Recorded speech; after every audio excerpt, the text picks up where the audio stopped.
Hello guys, আসসালামু আলাইকুম। তো এখানে হলো পেঁয়াজ মরিচ কাটছিলাম আমার ভাইয়ের জন্য। ও আজকে বলেছে ফ্রাইড রাইস খাবে, ভাত ভাজা আর কি। তো আমি এখানে কুকারে পেঁয়াজ মরিচ উঠিয়ে দিয়েছি রান্না করার জন্য।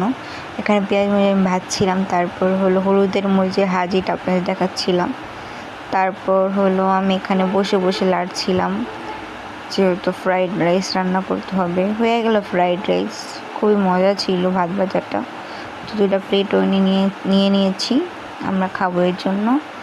তারপর হলো এখানে বেরিয়ে নিয়েছি, এটা আমার ভাইয়ের, আরেকটা আমি বাড়ছিলাম আমার জন্য। দুজনই যেহেতু আমাদের হয়েও বেশি হয়ে গেছিলো, তারপর বাকিটা আমি আমার মার জন্য রেখে দিয়েছি। আর আমার একটা বোন স্কুলে গেছে। সবাই চ্যানেলটা সাবস্ক্রাইব করবেন, লাইক শেয়ার কমেন্টের পাশে থাকবেন। সাপোর্ট করলে ইনশাল্লাহ সাপোর্ট ব্যাক পাবেন। আপনাদের আমি ইনশাল্লাহ সাপোর্ট করবো, আমাকে সাপোর্ট করলে। তারপর হলো ভিডিওতে তেমন ভিউ আসে না, সাবস্ক্রাইবার হয় না। প্লিজ সাপোর্ট করেন, সাবস্ক্রাইব